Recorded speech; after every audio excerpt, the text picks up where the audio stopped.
Well, good evening and welcome to Dome at Home, the Manitoba Museum's award-winning planetarium astronomy online show thing. My name is Scott and I'm your planetarium astronomer for this evening. It's nice to see you all. Lots of people saying hi in the chat. It's always great to see you in the chat. And let us know who's there. Oh, I see a bunch of people all tuning in now. Hey, Tracy, how are you? And oh, Janet is there, and Stan and Sylvia. Ulrika, Wing, Vivian, excellent. And I saw the Forrest family earlier, and Dale and James and Craig. It's great to see so many of you out there. And we have a full show today. This is coming, you know, we're at the end of November. We're looking at the date with the most darkness for us to observe with. Now, yes, it's dark for 17 hours a day and it's cold, but astronomers like that. I love being able to go out at 4 o'clock and start to see some stars.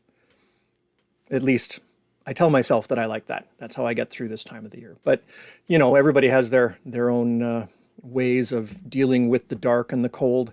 And, you know, all of the festivals around solstice time that people have had for thousands of years, you know, lighting the Yule log or things like that to coax the sun back to life. The idea that the sun is getting lower and lower in our sky each day as we get towards the winter solstice. It's rising later, it's setting earlier.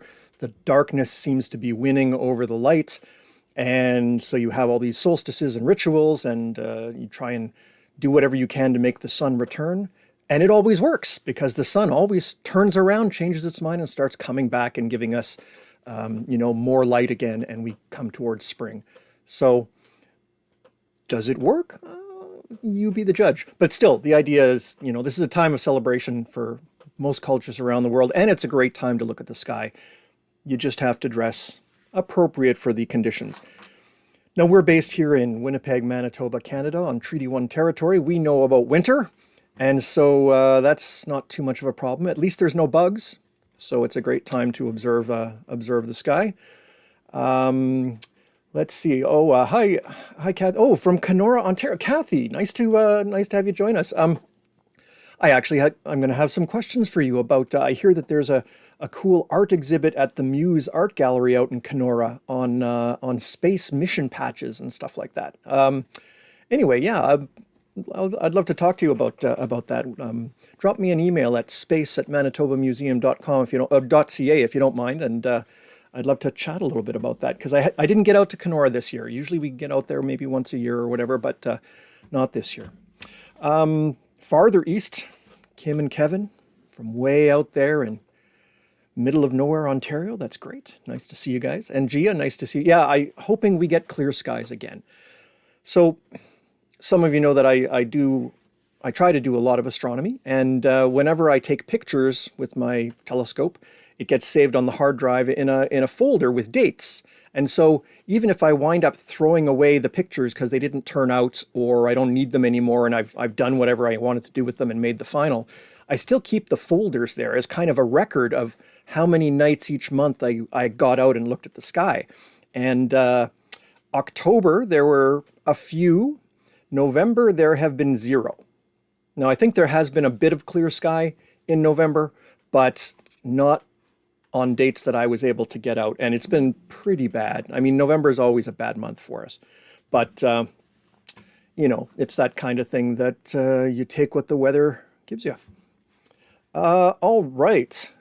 Oh, good file management, Scott. Yeah, that's the way to do it. I'm on my 2 terabyte hard drive right now of just astronomy picture stuff because I don't want to throw anything away just in case, you know, someone says, "Hey, we discovered this cool thing. Does anyone have a picture of blah blah blah on blah blah blah date?" What are the odds, right? But you never know. Data never goes bad. Anyway, all right, we are going to go through a bunch of things this month.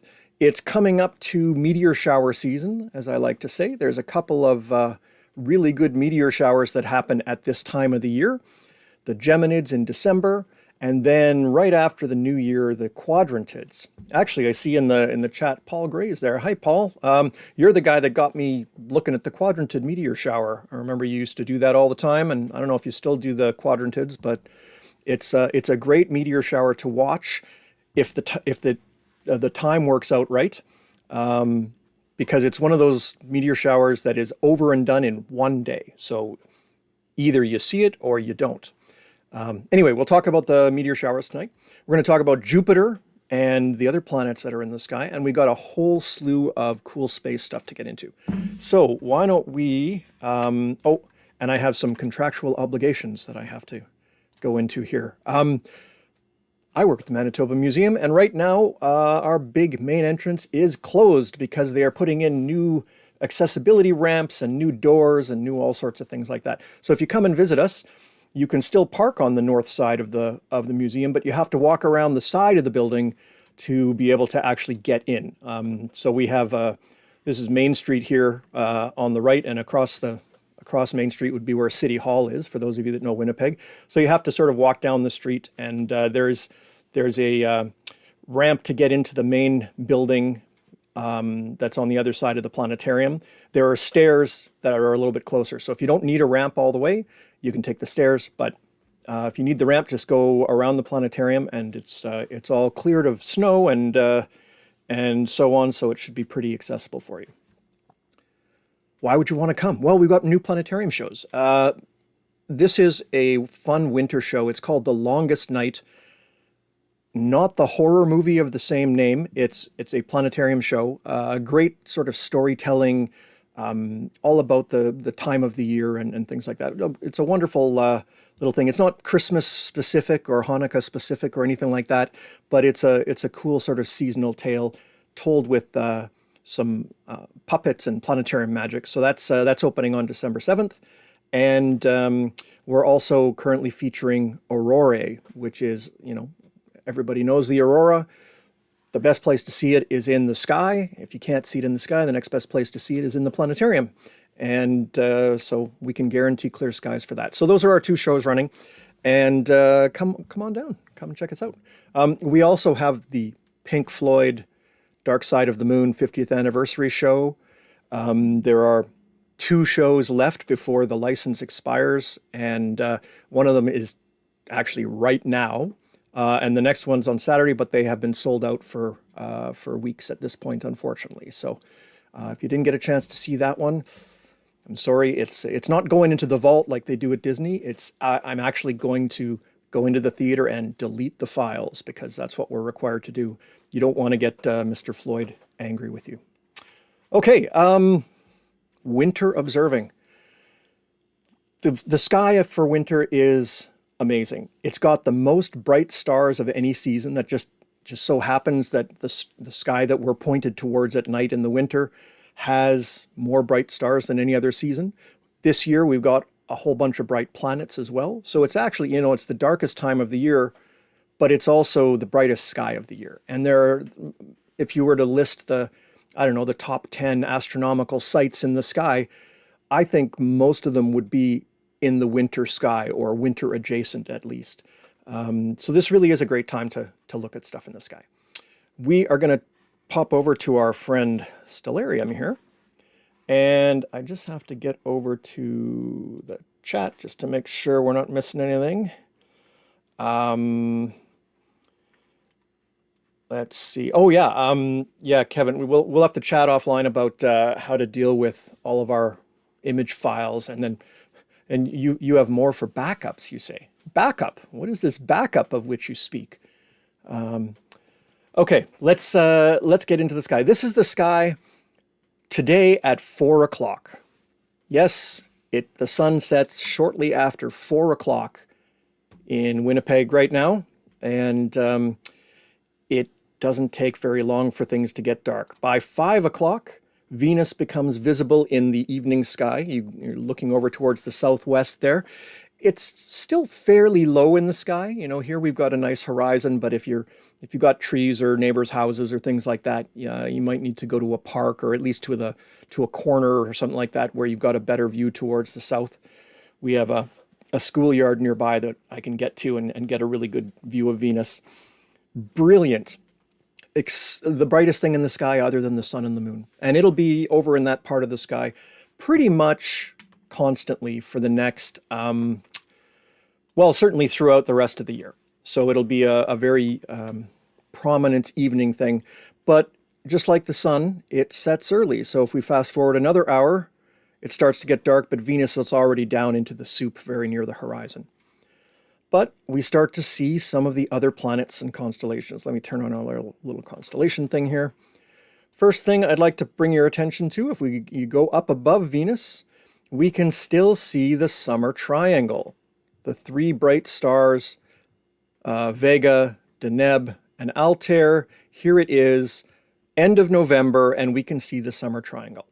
So obviously not the best chosen name for that particular item, but it's still a useful, boy, the green screen is really acting up here. Let me just tweak that a little bit. Sorry about that.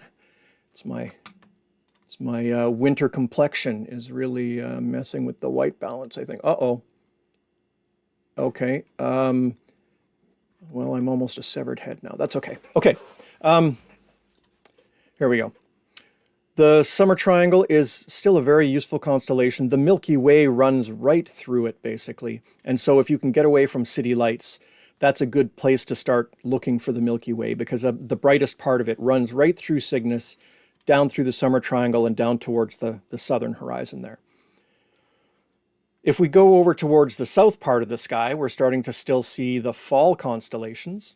Things like Aquarius, the water carrier, hardly very noticeable, unless you know the star as well. But right in the middle of it right now is the planet Saturn. Saturn is, kind of past its prime for the year. You have to catch it really early, because otherwise it gets down very low. But if we do the old zoom in here, we can get a sense of the view of the rings. I was hoping to do this live with a telescope, but of course we are cloudy. There you have Saturn's very, very almost edge-on rings. They're noticeable, but not great this year around. So that means that the moons are all sort of clustered around. The moons and the rings are all in the same plane of the orbit around Saturn, pretty much. And so it gets pretty crowded up there. But you'll have to catch that right after the sun sets, basically, as soon as you can see it, because Saturn will just get lower and lower in the sky once it passes the south point. And then as it gets lower, you're looking through more of the atmosphere, and any telescope view will just get blurrier and blurrier. Oh, hi, Linda from Vancouver. Nice to see you guys. Hope everyone's doing well out there. So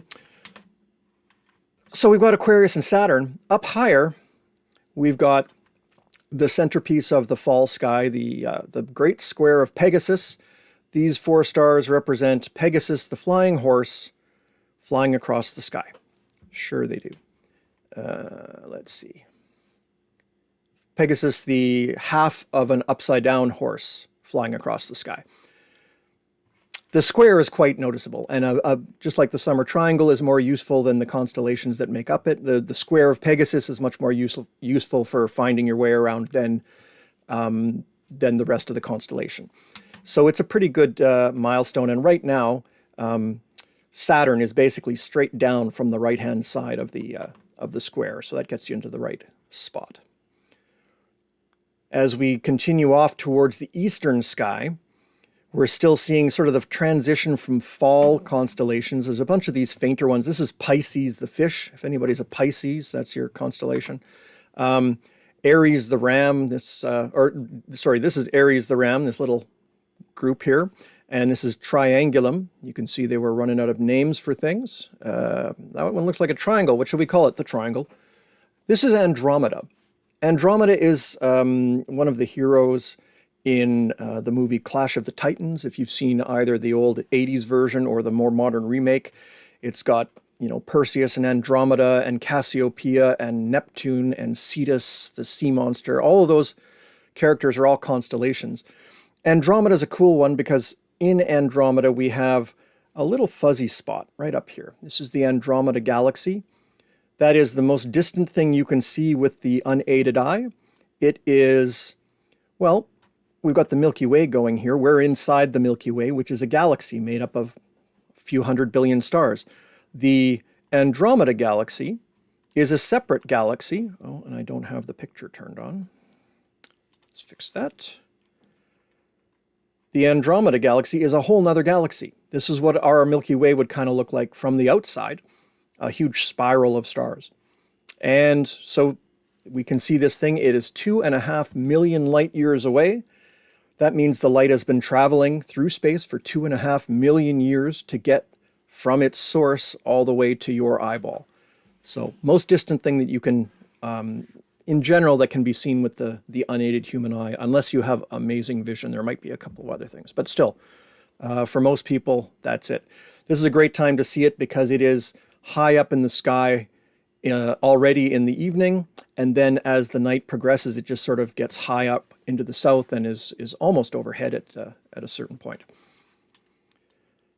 Okay, it feels like winter. We're coming up to winter solstice, only a few weeks away. The winter constellations are just rising up above the eastern sky. Now remember, this is only 6 o'clock. The reason that we're not seeing the winter constellations as soon as it gets dark is because it gets dark so early, we're kind of rewinding and seeing the fall constellations again. But if we go to sort of what would be a normal stargazing time at other times of the year, say 9 o'clock, we'll go forward 3 hours. This is 9 o'clock. Now we have all the winter constellations up in the east. Of course, Orion, the most famous of the winter constellations, probably really does look like a person. I've seen Orion pretty much my whole life, and every time I see him the first time for the season, it's like greeting an old friend. It really does have the sense of it looking like a person, especially if you're in a darker site and you can see some of the fainter stars that make up his arms and his head and things like that. Up above, Taurus the Bull, temporarily upstaged by the planet Jupiter, sitting right in the middle of it. Jupiter, second only to Venus in terms of brightness. It outshines everything in the sky. It's the thing that you will see in the east if you can't see much, or if you can only see a few stars. Taurus has the Pleiades, or the Seven Sister star cluster, in it. And then we have things like Auriga, the charioteer. Yeah, this is a guy driving a chariot while carrying baby goats. I don't know what to tell you. I've just learned that this is the pattern that we call Auriga, and I just don't think too much about it because I can't see those kind of patterns. Over here, we have two sort of stick figures that are a couple of Orion's buddies, backing him up in the various fights and things like that. It's Castor and Pollux, or Gemini the twins. And Gemini is going to feature in our show a little bit later on. So I won't go into too much detail here, but we will just advance the sky a little bit more here. Now we're at 11 o'clock at night, and we've had another bright object rise above the horizon, the red planet Mars.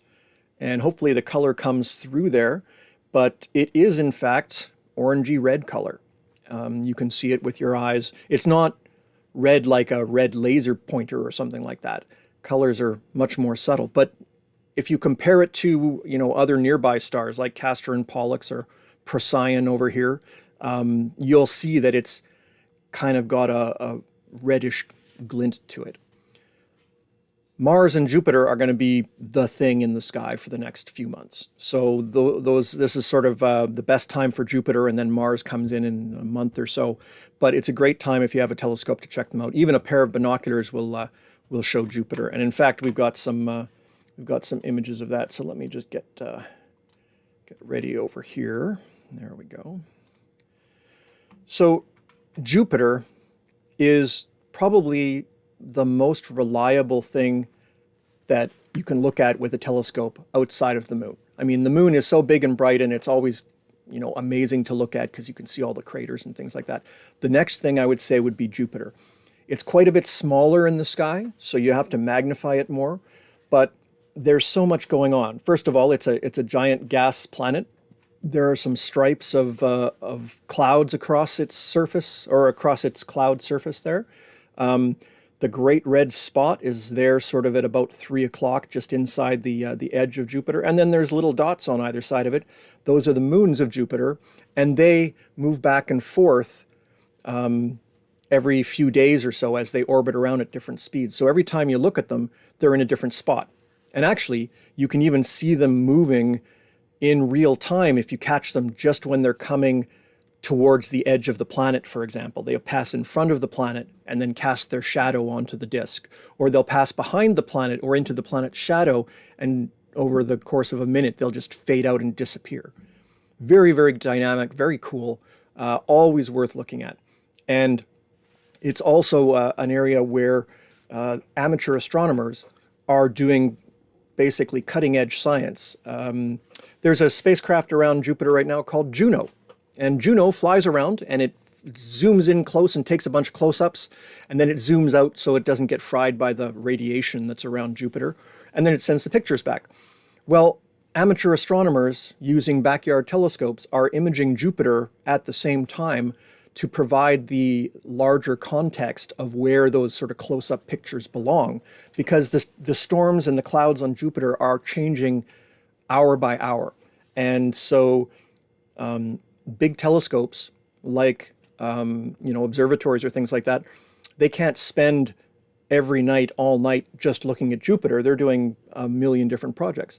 But people like me or anybody with a telescope and a camera can, spend a couple of hours of their night and get some images of Jupiter and submit them. And then you get people all around the world doing that, and you get a continuous coverage of what's going on Jupiter. It's pretty cool.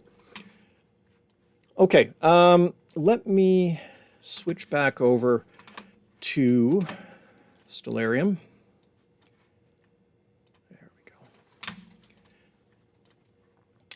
So when you're looking at the sky, there are the regular things, and every couple of months we go through the details of the constellations like we just did, and we always talk about where the planets are. Those change, but they don't change, much from night to night. They change a little bit, but they're fairly slow paced. Even the moon, going through its phases, it changes a little bit each night, but it doesn't, it's not like pow, something changes right then.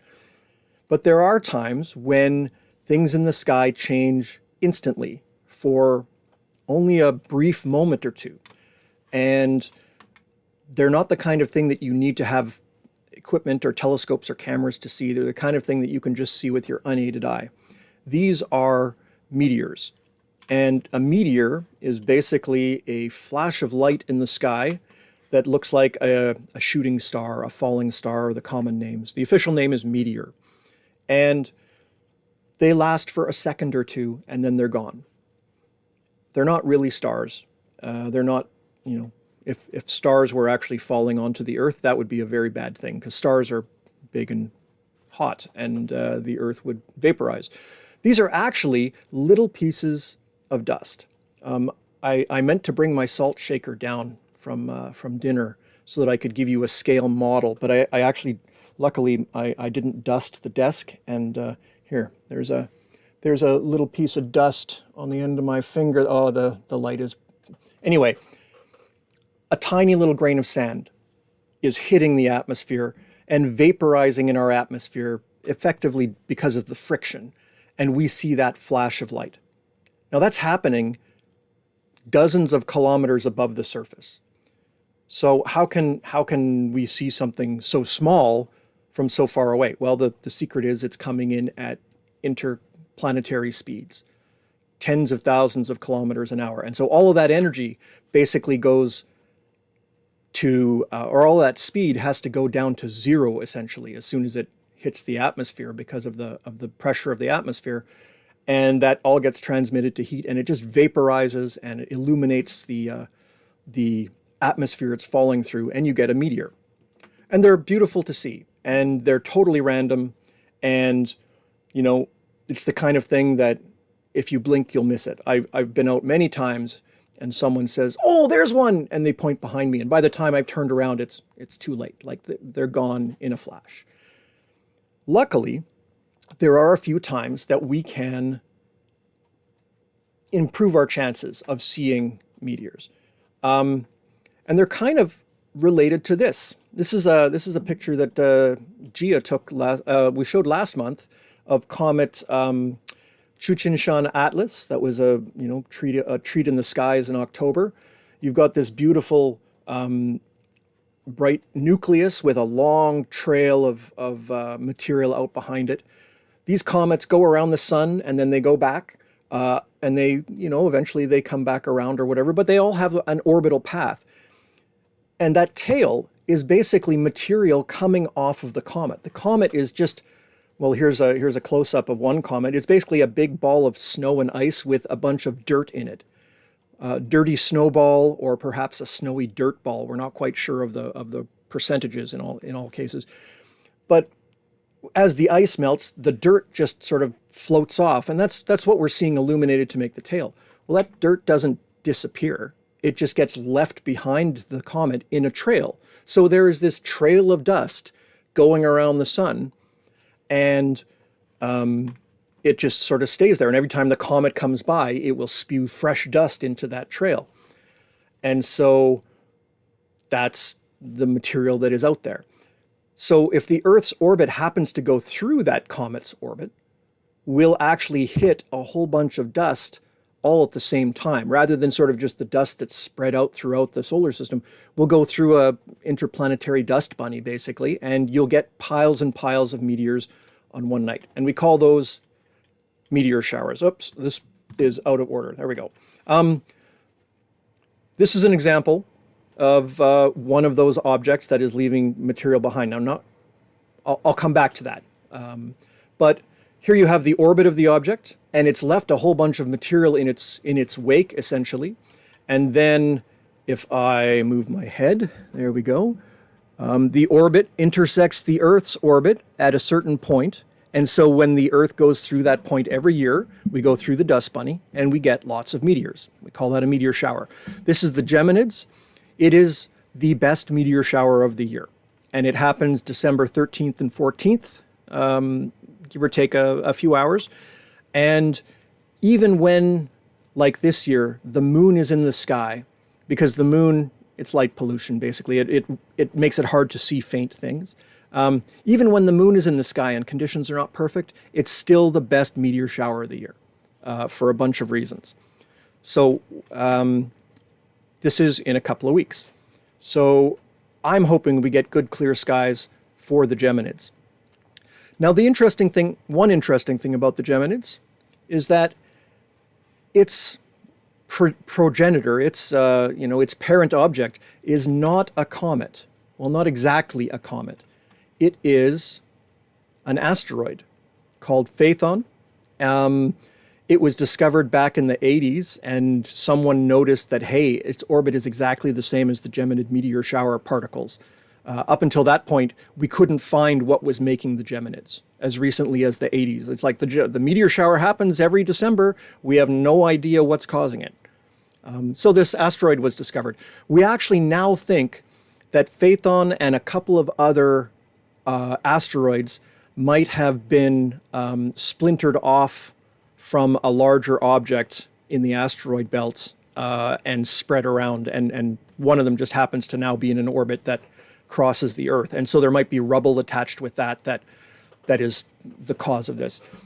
But what that means, really, bottom line for you and me, the pieces that make the Geminid meteor shower are a little bit more solid than your typical comet dust. Like, these are not snowflakes or little pieces of dust coming into the atmosphere. These are teeny tiny little rocks. They have more oomph to them. They make brighter meteors. And in general, the Geminid meteors are brighter pound for pound than most other meteor showers. So it's a really good one to watch. Yes, it's December. It's not like the Perseids in August where you can go outside and your worst problem is how to keep the mosquitoes away. It's, December, and you can literally freeze if you aren't careful. So it takes a little bit of effort. The asteroid Phaethon comes by, as you can see, since its orbit crosses the orbit of the Earth, sometimes it comes pretty close to the Earth. Back in 2007, it actually came by close enough that we could hit it with radar. And this is what it looks like in radar. This is the only image we have of Phaethon at this point. Asteroids are they're small. And unless they're really close, you just can't see anything but a dot. So there's not a lot there. We don't really know much about that. But we do know its orbit, and we do know it's the cause of the Geminid meteor shower. And so, if you go out on the 13th and the 14th, and probably also the 12th and the 15th. You know, it takes a few days to ramp up, and then it peaks, and then it comes back down. So whatever nights happen to be clear, you'll see some nice shooting stars. This is really the feature meteor shower of the winter, I would say. There are some other ones, and we're going to talk about them, but this is the best one for a few reasons. The meteors are bright. There's a lot of them. This is a prediction for the entire year. And I see that I'm fading out again. I'm just gonna get rid of that. There we go. Perfect. Basically, you've got the background level of meteors on any given night. You know, under perfect conditions, if you had perfect vision and there was no light pollution and things like that, you might see 10 meteors in an hour. Now, you're never going to see that many. Most people in most conditions, you're talking maybe, you know, 1 or 2 or 3 meteors an hour as a background level. But there's a peak in early May for the Eta Aquariids. There's a peak there in the summertime for mostly the Perseids, and they can be pretty good. The problem with the Perseids is the angle that they're coming at means the best time for them is like 3, 4, 5 in the morning. So summertime, it's hardly dark at all for us here in Winnipeg. So we really don't have the nice dark skies. You've got to stay up really, really early, or really, really late, pardon me. The Geminids are good as soon as it gets dark. They start, because they're coming in at a different angle. They're coming in more from sort of above us, I guess. And they start as soon as it starts getting dark. They peak around 11 o'clock, 12 o'clock. So you don't have to stay up super late. And the peak is just as high as or larger than the Perseids. So this is for sure the best meteor shower. You just have to survive the temperature. Okay. Where's my thing? So let's look at the Geminids. This is what the sky will look like around 8 o'clock on the December 13th. You'll notice the big thing in the sky there, the moon. Yeah, it's almost full moon. That's unfortunate. It'll mean we can't see the fainter meteors. But as I said, the Geminids have a high proportion of bright ones. And if you're going out early, the way that there's a lot of orbital geometry here, but basically if you're looking early in the evening, you're not going to see lots of meteors. But the ones you do see are probably going to be nice, slow, bright ones that go all the way across the sky, what we call Earth grazers. They're sort of coming in at an angle that really gives a beautiful view, but there's not many of them that can do that. As the night goes on, as we go to 9 o'clock and 10 o'clock and 11 o'clock, the moon gets higher in the sky and makes things worse. But Gemini is also getting higher in the sky, just to the left there, halfway between Mars and Jupiter is Gemini. That's where the meteors will sort of be coming from if you trace them back, but you'll really see them all over the sky. So what you want to do is you just want to go somewhere where you can not be looking right at the moon. Just even if you just put your hand up or something like that to block it out. And hang on here. There we go. Nice. Sorry, I just caught some of the chat there. Yeah, very cool. Yeah, trying to get beamed up. Yeah, the moon, like I say, it's definitely a hassle. And if you look at the moon with your eyes, it'll mess up your night vision more. So you want to try and avoid looking at the moon when you're watching for meteors. So they can occur anywhere in the sky, and it'll give you a decent view if you can watch anywhere else in the sky. Round about, oops, wrong button. Round about 11 and 12 o'clock, that's when Gemini is starting to get up nice and high, even with the moon and wiping out some of the meteors. The predicted rates, the predicted actual observed rates for southern Manitoba are 30, 40, 50 meteors an hour. Now that's about as good as we ever get for the Perseids, except the Perseids are in the middle of the morning and all those things that I mentioned. So this is a really great time to get out and to watch a meteor shower, to watch some meteors. Bring along a camera. Anything that you can take a time exposure with. You can just point it at the sky, take a 5-second or 10-second exposure. You can download an app for your phone that'll let you do that, or if you have one of those little point and shoot cameras or whatever, any of that will work. Put it on a tripod so that it's nice and steady, take your shot, and you take a whole bunch of shots. And what you'll wind up with is a bunch of star pictures. But if you're lucky, a meteor will happen while you're taking a picture. And then you throw all those other pictures away and you just keep the one with the meteor. That's basically the way to get meteor images. As the night goes on, the planets, look how high Mars and Jupiter are. They're almost in the center of the sky. I mean, I'm going to go out for the Geminids, but I'm pretty sure I'm going to bring my telescope and take a look at Jupiter and Mars when they're at their best, nice and high like that. And I mean the Orion Nebula and all the stuff in that area of the sky. It'll be a wonderful night. You can watch all the way till like 6 in the morning if you want.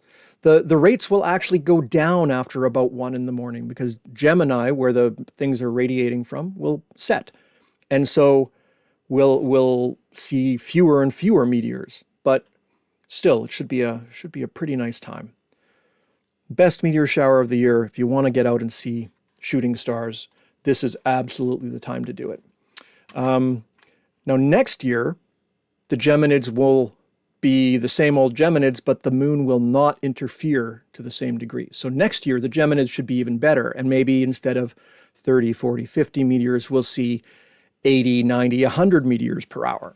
We'll have to see what conditions are like. Of course, you need clear skies and you need to dress extremely warmly. Lying in the middle of a field, in the middle of nowhere, watching meteors is not an aerobic activity. You're not generating any heat. And if any part of you is touching the ground, that is just going to suck heat out of you. So you want a lawn chair or something like that to keep you up off the ground. Just a blanket on the snow, you're going to get cold really quick. You need all the winter clothes you own, and you need some nice hot drinks, and you need to bring a friend and jumper cables for your car and all those kinds of winter safety kinds of things, because you don't really want to get stuck in a snowy field at 3 in the morning. So it takes a little bit of planning, but it's definitely worthwhile. This is the meteor shower to see. And if you miss it, or if it's cloudy for a week straight, which probably won't happen, but you never know, there's another meteor shower in 2 weeks. 2 weeks after the Geminids, we come to what's called the Ursids. And every year, because it peaks on December 22nd, people will post about, oh, they're just before Christmas, there's a meteor shower, and oh, you go out and see meteors and blah, blah, blah. The predicted observable rate for southern Manitoba for the Ursid meteor showers, at its best, 2 meteors per hour. Yeah. So meteor showers is another poorly chosen name. Meteor trickle, meteor drizzle, I don't know what it should be called, but I mean 2 meteors an hour. Now, scientifically, we know that those 2 meteors are coming from a particular orbit because they trace back to a certain point, and that means they come from a particular object, and so they can be identified, and we call it a meteor shower. But it's not the kind of thing that you or I probably will go out and think, oh yeah, I want to see a bunch of meteors. Scientifically, very cool. And if you are into that, observing meteors throughout the year is very valuable scientifically, because there's all sorts of variations in the dust in the solar system and all sorts of objects out there, and many of them cause meteors. So just by counting shooting stars, you can actually do a bunch of science. But people hear the word meteor shower and they think, oh, I'm going to go out and see some, and you probably won't. I have never even gotten out of bed for the Ursid meteor shower, and I highly recommend that you don't either, unless you are really, really keen for it. Do the Geminids before, and then if that didn't work out, wait 2 more weeks, because the Quadrantid meteor shower happens on January 3rd and 4th. Now, the Quadrantids are a little bit weird. Most meteor showers, they fade in over a few days, they peak over a night or two, and then they fade back off. The Quadrantids happen in 16 hours. They go from 0 to 90 to 0 in about 16 hours. It is amazing meteor shower if you are in the right spot when that 16-hour period happens. But I mean, that's less than a day. The whole thing could happen while it's on the other side of the Earth, and you might not, like, it might be daytime for you. So you have to catch it at the right time. Now, the quadrantids this year, not great for North America. I'm still going to go out and take a look, because there is some variation, and there's a bit of an early peak that might be happening. So I'm going to go out anyway and get the meteor camera going. But that's one of the ones where you really have to see what the circumstances are this year. But still, two real meteor showers and one pretend meteor shower in a month is pretty good. Paul, I see, has gone out for the Ursid meteor shower, and it was a bust. Yeah. Paul's done a lot of meteor shower observing, and it's really relaxing. It's really fun. Even if you didn't see any meteors, I mean, the sky that you're looking at is usually amazing. You go with some friends. Your warm beverages are keeping people warm. Hopefully, you unfortunately you have to avoid alcoholic beverages because they mess up your night vision, and so that some of those options are off the table. But still, it's a really social way of doing observing. So I highly recommend you try out some of these meteor showers over the course of the winter. Now, before we go on to our next thing, I think it is time for Cool Space Stuff! Okay, I'm realizing that I can do a whole show just with cool space stuff and not talk about anything else, because I have to always leave stuff out. This is a great image at the top here from the James Webb Space Telescope. The galaxy as seen by the Hubble Space Telescope down at the bottom. It's called the Sombrero Galaxy because the rim there kind of looks like the rim of a sombrero.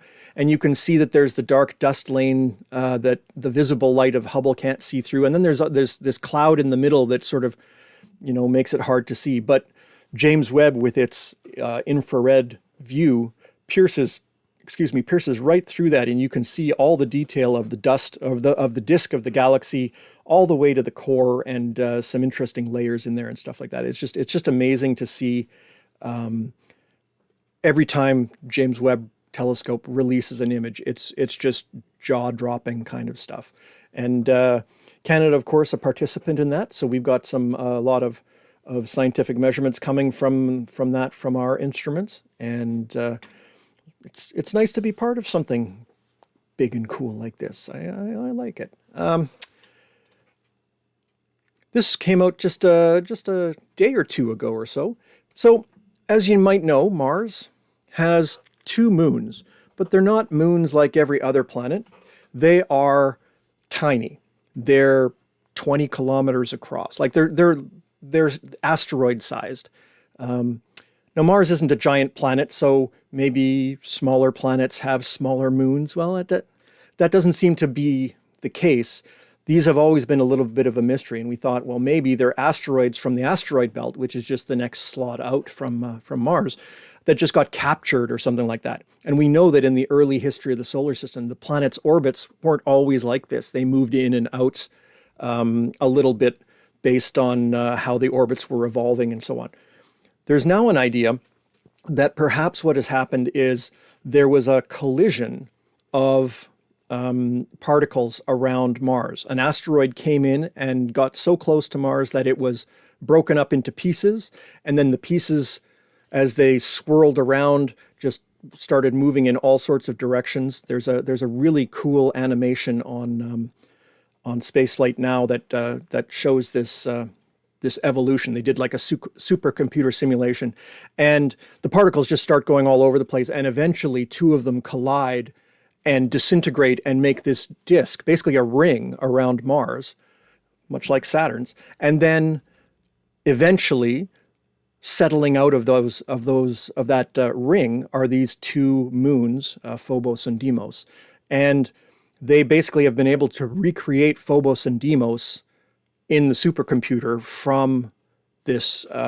simulation. So that's pretty cool. I mean, we don't know for sure that that's the case. We won't know until we can get to Phobos or Deimos and pick up some rocks and analyze them and see if they match each other, or if they match Mars, or if they match asteroids or things like that. But it's pretty cool that they can actually start from a situation and simulate reality to that level of preciseness.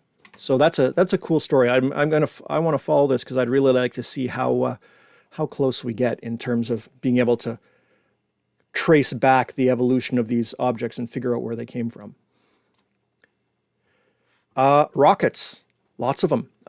Blue Origin, which is a company owned by Jeff Bezos, who owns Amazon, is building their own rocket to go into orbit, much like SpaceX did with the Falcon 9 and the Starship and things like that. And they got their first rocket out on the test stand. It's not ready to fly. It's not going to have people in it yet. But in the next few months, they'll be doing engine tests and things like that. I'm really, really glad we're seeing other companies other than SpaceX do this kind of commercial space flight and become more accessible, because the more ways we can get into space, you don't have an issue where someone can take their ball and go home or whatever. So it's nice to see other companies getting involved. This is a cool mission. The European Space Agency is going to launch this pair of spacecraft that will basically stare at the sun, and one of them is going to basically simulate an eclipse. It's going to be like the moon moving in front of the sun, and it will make a permanent solar eclipse for the other spacecraft's camera. This will require precision flight between the two spacecraft. They'll have to be talking to each other to make sure that they're not too far or too close or things like that. It'll be quite the technical feat, but I mean, I've seen solar eclipses that are amazing, and if you could see one that didn't last 3 minutes but lasted, 3 months or something like that, I wonder what kind of stuff we could learn about the outer atmosphere of the sun, all the high energy stuff that's going on. So that'd be pretty cool. And this was another thing that just came across my desk. So India is got an active space program. In fact, they're the ones that will be launching one of the European Space Agency's spacecraft next week. They also have a plan for humans in space, and they have their first space capsule ready for testing. They're going to be doing a few tests, and then they'll do a mission where it goes up with crash test dummies on board and instruments and things like that. And they're planning for that to happen in 2025, followed by a 4-day mission with 3 astronauts orbiting the Earth. And India is also planning a space station and flights to the moon. So a number of countries have these big goals, which even if they don't necessarily get to those goals on the timeline they expect, it's one of those big projects that drives industry and aerospace and organization and things like that. And it's a really good thing for many countries. So it's nice to see other folks getting involved. And of course, Canada has our space program. There's Canadarm2 and Dexter, the robot on the International Space Station. It just put a new solar telescope on the International Space Station, and it's basically a similar kind of thing to the mission that we just saw making eclipses, except this just has a disk in the telescope to block out the sun. It's not quite as good as that other one, but it's smaller and cheaper, and it's right there. So that'll be operating in the next few months. They'll get that up and watching the sun. We're really trying to watch the sun through this solar maximum that's happening. It's a quite intense burst of activity. Every 11 years or so, the sun's activity ebbs and flows, and we seem to be at a really intense maximum right now. And so we want to learn all we can because that when you're at that maximum, that's when you get more effects on Earth in terms of radio blackouts or interference with satellites or all those kinds of things. So watching the sun is a pretty good pastime for professionals as well as amateur astronomers. I think the last one I'm going to talk about tonight, because we're running a little short time-wise, is ACS-3, the Advanced Composite Solar Sail System. It's basically, the satellite is the tiny little cross-shaped thing in the middle. And, okay, that's just driving me nuts. There we go. It extended basically a big mylar sail. And the idea is this sail, of course, isn't catching any wind. It's catching the pressure of sunlight. And when light hits it, it actually exerts a very, very small pressure. But if you collect a lot of light, you can get that pressure, you can sort of collect a lot of it, and it gives the spacecraft a push. And you can propel your spacecraft using the pressure of sunlight. And the great thing is that there's nothing to slow your spacecraft down in space. There's no friction or anything. So it just keeps making you go faster and faster and faster. It just takes a really long time to build up speed. This is the kind of technology that we would use if we were going to go to a distant, like to the outer solar system or the Oort cloud or even another star, because you have to go fast, but you can't go fast instantly. Humans really don't like going from, 0 to the speed of light in a short period of time. We would just get turned into goo. But a slow acceleration like that from a solar sail is the way that you would eventually send a spacecraft to other solar systems. And the great thing about this is it's coming over Manitoba. There was a pass right in the middle of the intro of the show, and I didn't want to tell you about it because I didn't want you to all log off and go outside. But there's one tomorrow night, just after 7 o'clock. And so it basically will pop up in the southeast. It'll come out of the Earth's shadow, and it'll go rocketing across the sky in about 5 minutes. So starting around 7:03, 7:04, and it'll go just under Cassiopeia here, and then off down towards the Big Dipper. It's quite bright. It's brighter than any of the Big Dipper stars. And apparently, last reports, it seems to be maybe tumbling or spinning or something like that, because it gets brighter and dimmer and brighter and dimmer. So that's something that should be pretty dynamic to watch. So I'm going to go out, try and check that out tomorrow. And let's see here. There we go. And while we're on the topic of seeing stuff in the sky, also tomorrow, just after it gets dark, a satellite will come over about 7:39. That is the rocket that launched the second Canadian satellite, Alouette 2, back in 1968, 69, 70, something like that. The rocket is still up there. And it just happens that right now, it's in a position where it comes close to the Earth and gets nice and bright. That's kind of neat. It goes almost right across the sky, right across the North Star, all the way down along the square of Pegasus and then down into Saturn. I mostly mention this one because just a few minutes after that, the International Space Station goes over as well. And that one goes at a different angle, but it's basically as one ends, the next one starts. There's so much stuff up there. There's always satellites going on, but it's kind of cool to find some of these interesting ones, like a solar sail. It's a brand new technology, or the International Space Station with people living on it, or a Canadian satellite, or things like that. So definitely a bunch of things to watch for in the evening sky. Let me just check here the chat, see if we have any questions here. Hey, Bob, nice to see you. Looks like the sail from the original Tron Disney movie. Totally it does, doesn't it? The advanced composite. Let me go back here. How can I go back here? It does, doesn't it? Yeah. Well, I think there's a reason why it looks like that. Like the theory of how you would extend it and what way you would get sort of the maximum area and stuff like that. They've known about this for a long time, so I wouldn't be surprised if Disney had some technical advisor or something like that floated the idea in their head. That's pretty cool. Let's see what else we have here. Doesn't look like we have any other questions, but okay. Yeah, lots of, hey Leonard, nice to see you. Hopefully we'll get lots of clear nights in December. Clear generally means cold. Some people don't like that. I apologize. The best weather for observing is when one of those big Arctic highs roars in from Nunavut and gives us, minus 35 degrees for 2 weeks in a row. Because the air gets so still that it's so brilliant. Dealing with the cold, always a problem, but that's the way it sort of goes. Hey. Oh, Carla, yeah, the chill crispness of winter stargazing warms my heart. That is a great way to put it, and I think that that really sums up what I like about winter observing. That and no mosquitoes.